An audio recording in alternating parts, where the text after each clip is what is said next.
come out tomorrow, so you'll get that. Does anybody here have any student that takes an end of course test this year? What grade are students? If they're a 10th grader, they're probably not taking anything unless they're in biology. 9th grade, they will take coordinate algebra, if not this semester, next semester. Okay. Now there's two. There's coordinate algebra support, and then there's just coordinate algebra. So if it's just coordinate algebra, it's going to be here in December. So we'll review that as well, just the EOCs, and if you've been in the state long enough, you know what those are. But I do never hurt to go over some ways you can prepare your student for those tests. So the MAP test is an acronym for Measure of Academic Progress. It's from an organization called NWEA.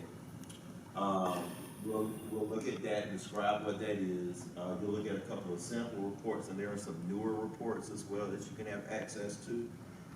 Anytime you meet with a teacher and you would like to have some deeper discussion on their ability and where they're at, you could ask them, to review the MAP score with you, because there's a lot of good data on here. So we'll talk about that.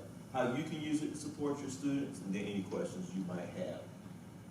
So MAP is called Measures of Academic Progress. We take it 3 times a year. So we took it in August, finished it up in September.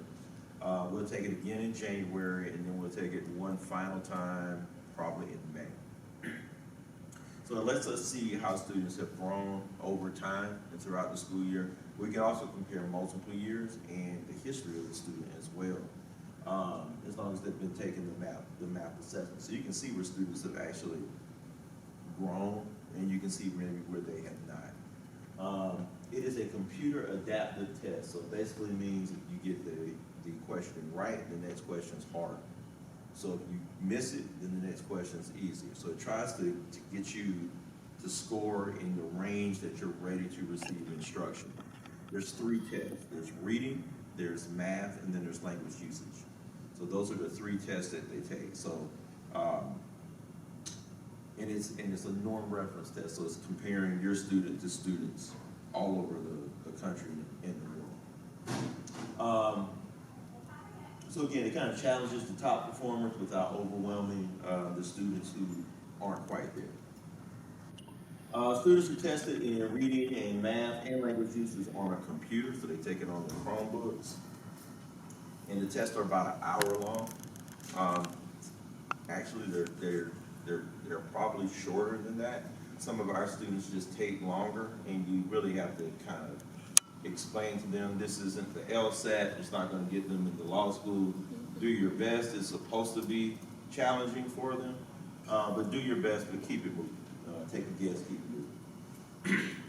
Reports are provided after each test. Again, it shows the growth, areas of strength, and areas to improve for the next year. And we also work on this throughout the year as well.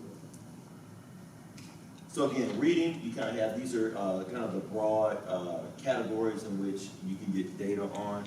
So it will show you on the report where the students, I'll take that, where the students are strong at, and then where they need some assistance. Okay. Okay. Thank you. So for instance, hello. Hi. Hello. Oh, I signed Ms. up. Bukowski, hello. I think so. Hey, how are you?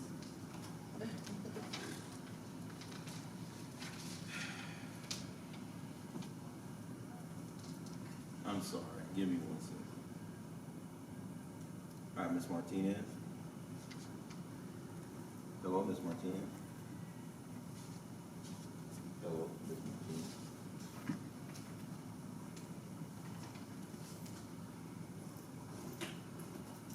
Hello. Building signal.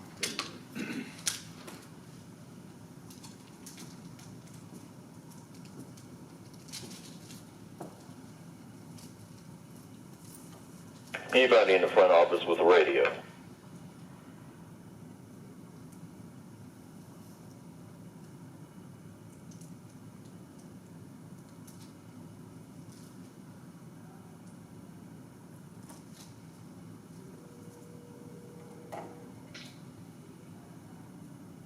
Ms. Martinez. Hello? Hello, Ms. Martinez. Yes. Hey, I'm sorry. This is Principal Costa. We have bad connection here in the building. That student is home and accounted for. Wonderful. Thank And I you. apologize for that happening. Thank you, sir. No problem. Thank you. Okay. All right. Bye. Just gotta make sure all the babies get home. So, sorry about that. So, in other words, so for instance, if your student is stronger in statistics, it will say that. So it shows the teacher where the student is strong. That's a strength. You can build off the strength, but it also shows the areas for growth and where they really need assistance and improvement. The lady who just walked in here, I was able to hire. She's one of my new assistant principals. And she basically did the map testing for the district last year. So we're going to be doing a lot of training with our teachers to really use this tool more effectively. The goal is, if I know, for instance, that my student maybe has a strength in literature, but maybe not nonfiction text, then I can use literature to assist with some of those same understanding the author's purpose and main idea as I could with nonfiction text. So there's some. It should arm the teacher with knowledge on how to help the student. What it shouldn't do is the student's low on measurement and geometry, and now I'm just going to sit them in front of IXL for 5 days a week so they can work on that. No, it's about, I know the gaps, and I actually have to create a plan to teach the student what that is. We're going to be working on that throughout the year. It is a capacity building thing that we're really working on our teachers on how to do. Coming out of the pandemic, it was a lot of platforms, and we're trying to move away from the platforms and get back into actual teaching. But this will help them with that because it shows them where those students' strengths and areas for opportunities for growth is. It also shows you how many other students have the same highlights and the ones who also have the same areas for growth. So you can group them. It basically allows you to differentiate in your class for you. But it is not a curriculum. So this will tell you the skills that they're not strong at, but it won't actually align necessarily to a standard. So you can look at the skill, apply it to the standards that they're doing, and then you can use that to plan your instruction. So that's what we're having to teach and grow our teachers on this year. It's not new. We've been doing it for a while, but we always get new people in the building, and we always have to support as well. Again, it measures your students' growth, primarily in math and reading, but also language usage or writing. Scales used to measure progress. It's called the RIT scale. So you'll see the RIT score on their report. And it basically just means where they're ready to engage instruction. So the report provides scores for each skill area to determine the strengths, areas to improve, and overall score. You can see their growth over time, so you can see how they did on that in that category, so reading, math, or language usage over time. And you want to see that progression, so you want to see growth every year. And if you don't see growth, then that should be a warning, and it should, something's not going on in terms of instruction, or it's something, and if that's probably happened with the MAP score, it's probably something I would hope that the school has picked it up, and there's an opportunity now to intervene for things like MTSS. That student should now receive like Tier 2 instruction, and if that doesn't work, we start getting Tier 3 instruction, and if we track that data and that doesn't work, then maybe special education services are in order. But it helps us really see where the students are going. Again, it's not about mastery of skills, it's about just where they're at and where they're going. So RIT is basically ready for instruction today. So you'll get a score like this, and for the teachers, it shows you if you have a score between 191 and 200 in literature, key ideas, and details, that's what the student can do right now. So it provides you that opportunity. So I can teach the same standard, the same book or text, but for these sets of students, I may have them focus on this skill to try to get to the standard, while a student who may be lower, they're working on something different, and the student that's higher may be working on something different. Same standard, but where they kind of join that standard is at their level of readiness. And that's key, because the same standards are going to be for all students, regardless. They have to take, when they take this EOC test, doesn't matter if they're English language learners, doesn't matter if they're SWD, they have to take the same test. They might have accommodations, but they have to take the same test.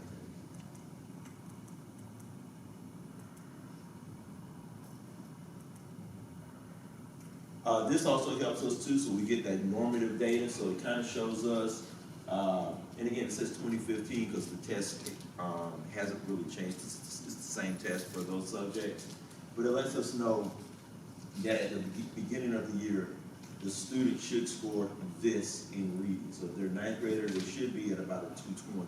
So that's about that average 50% mark. So it will actually tell you what percentile your students score in reading.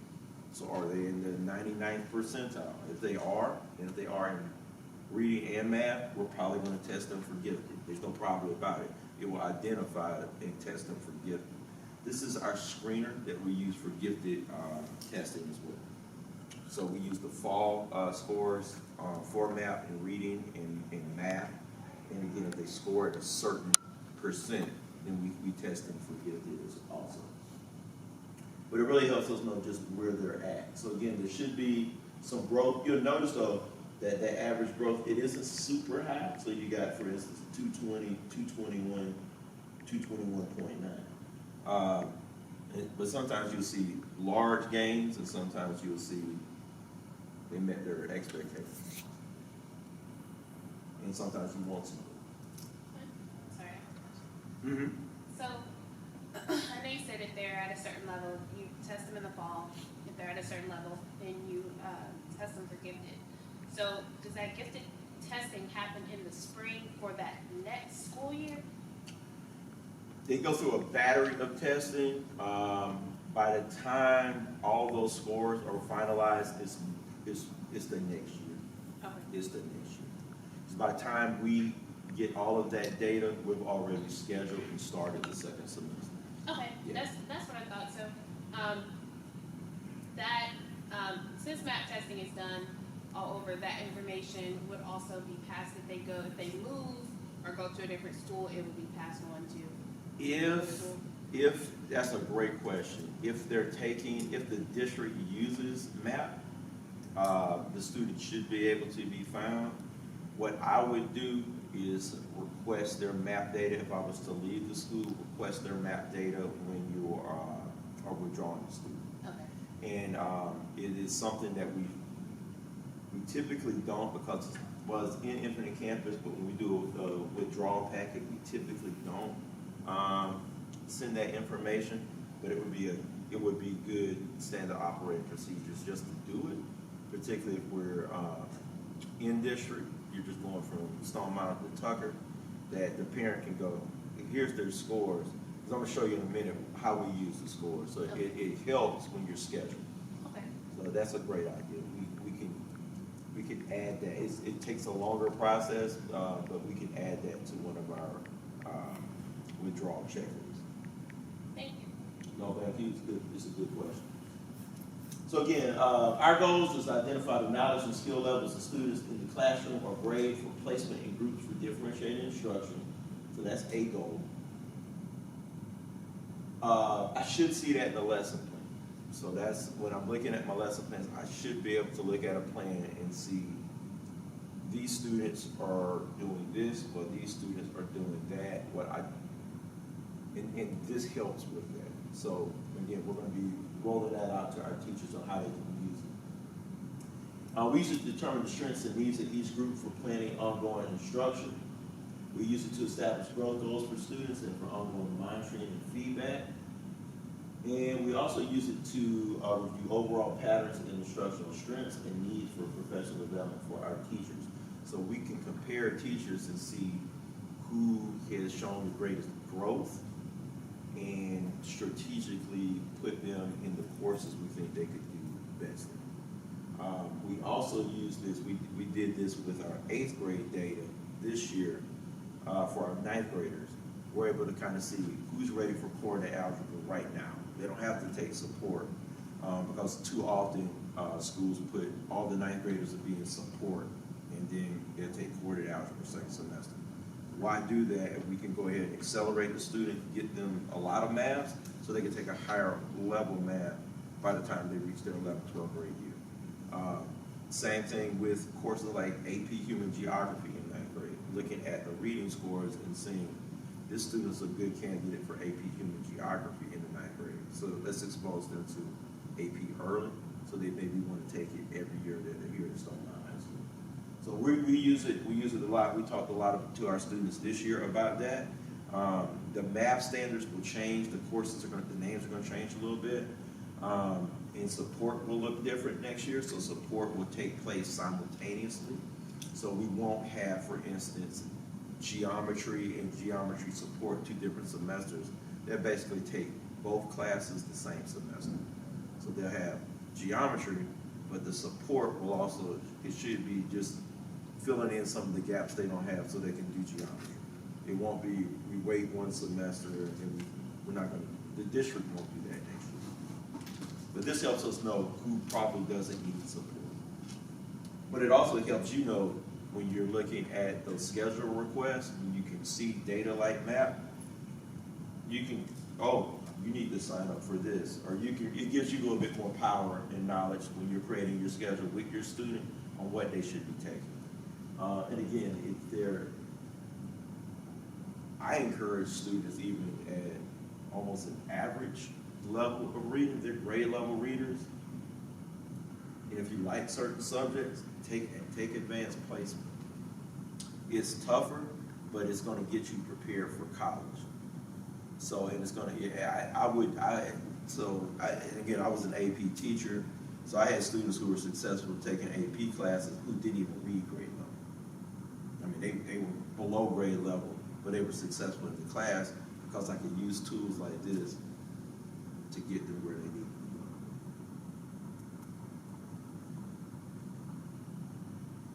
to be. Yeah, at our school, all of our students take map growth tests. We try to test all of them, but we get tired because our students don't come every day. So it's hard to round up all these kids over and over again. So we try to test everybody 9 through 12, and then towards the end of the window, when the testing closes, we just focus on our 9th and 10th graders and make sure we tested all of them. We're required to test them, but we also like to get that data for our 11th and 12th graders because for them, with COVID, there was a gap. So there's a lot of data we just did not get for them because they didn't come in the building to take any of these tests. So it helps us get information on them also. Again, the importance of really wanting to use MAP is not, again, showing them their eventual outcome. It's that fixed mindset. This is feedback, and we're going to use it to support you. So it's powerful. So it gives the student, the parent, the teacher data on what they can do to support the student and the student's growth. So again, we really want them to look at their scores, even though if they're not as high as they might want them to be, as this knowledge that they can get better. Again, it's taken all over the planet. So you'll see a score like that, so you'll have their growth over time, so that will show you, again, just how they're doing in that subject. And those different colors are just the different percentiles. They're just represented in color. So like the orange is like the bottom, the lowest 20%. I'm sorry, quintiles. This is kind of a good example of what the RIT score looks like. So let's say they take the test in the fall, they get a 225, and then they take it again in the spring. Same group of kids. So those same kids, we compare them, and this will let us know kind of what percentile growth they had. So we're not measuring a student against everybody who took the test. We're measuring them from test to test with the students who tested the same as they did. So if we all scored, it was 100 of us, and we all scored 225, and in the spring I got a 247, then I grew at the 99th percentile, and my achievement percentile increased to 91st%. So it just shows I grew higher than roughly 99% of the people who scored like me previously. If I got a 218, it means I decreased to 35th percentile. I did not grow. And then that raises questions. Was it an attendance issue? Was it an instruction issue? What happened? So it's a good gauge as to what happened in terms of instruction from my students. You tend to see a dip sometimes from their scores in the spring to the fall because they've had the summer, but not always. Sometimes you'll see growth. Another report you'll see looks like that, so it's just a comparison. So there's a lot of different ways in which you can look at these reports and get those reports broken down. So it'll have like their percentile range over time, so you can kind of see how they score historically. Again, what can you do? Again, just encourage your student to have the growth mindset. It's not, and also to try their best when they're taking the test. Because sometimes this isn't for a grade, and they don't try their best. But again, when you reemphasize, it helps us help you. It helps us plan for your instruction, but it also helps us put you in the right course for next year, so you're not in a course that you may not want to be in. So again, just use it to encourage growth. Also help them set goals. So this in the fall you might have scored the 10th percentile. What do you think you can do on the next one? Again, teachers, we can help you as to what that growth, the growth range probably should be. But again, you're just really supporting, setting some goals as to where you think you could go. And particularly for reading and language usage, it's just reading, encouraging your students to read when they get the opportunity to read is going to help them be stronger learners overall for all of their subjects. But reading is key. So if they really want to improve, give them something that they want to read and let them read. Any other questions on math? Like I said, we'll be sending those scores out through Parent Portal, and we'll send you the instructions on how to find it. And if you have any trouble accessing those, just send me an email. I can send those to you directly because I have access to all of them. Yeah. I know it said that for 9th and 10th grade, my son is in 9th grade. It said that they take math 3 times. Yeah. When does that happen? August, and we finish in September. We start in January. We're going to start the first day they come back. Okay. Because the teachers want to get started with instruction, so do the students. So we're going to try to test them the first week we get back in January. And then we'll test again in May at the end of the school. We wait until after the EOCs. I'm going to be honest, by the time they take that test, they're tested out, and they're tired. So we really look at the fall to winter growth. We're looking at scheduling for the next year because we know that the spring is everybody's ready. Okay. I'm going to shift gears and we're going through this, and this won't be very long. I'm going to post this. I want to make sure it's posted live. If not, I will I'll post the links as well. So there's a couple of links into this that you can click on, and you can support your students that way. But we're taking, well, actually that's wrong. It won't be a winter milestone. We call this the fall milestone. We do the winter milestones no, I'm sorry. It is the winter milestones. And we take spring. So I'm correct. Winter. I saw the leaves and I threw myself up. I'm just going to talk real briefly. Who takes a milestone, when, what's it look like in our building, and how you can help your student. The dates and times have not came out yet, but I'm going to give you a rough estimate of what it looked like last So last year, we took it in December, so it's not the week after Thanksgiving, it's the week after that typically. We did a 2-day model last year. This year, we won't do that. We're gonna do a 1-day model.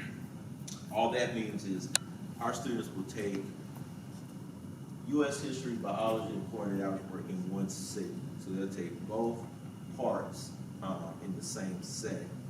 The reason being for biology and U.S. history, each one of those sessions are 25 to 30 minutes, and there's no, it simplifies our job to test that once, rather than a student took part 1 and then was absent.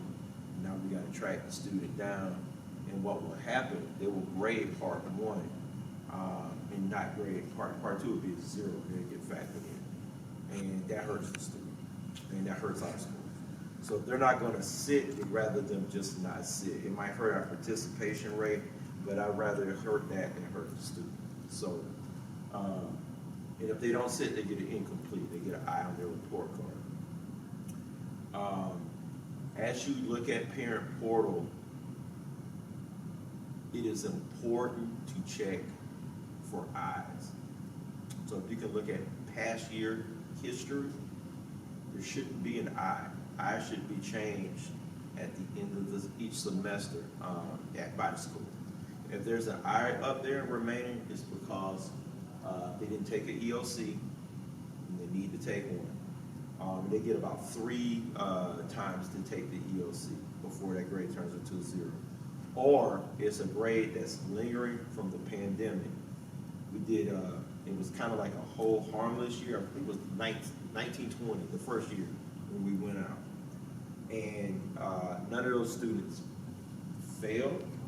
So the teachers were told to put an I in, an incomplete, and then they can, make up the work or whatever. Well, what happened is some teachers are no longer here, or they left, or went retired. Nothing was ever changed. So the student has an I. An I is no credit. So you have to now take the course over again. So it's very important to monitor those kind of things, because that will catch up with the student.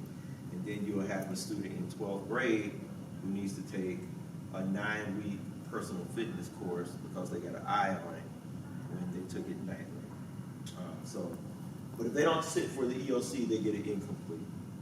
We contact the parents, we let them know of the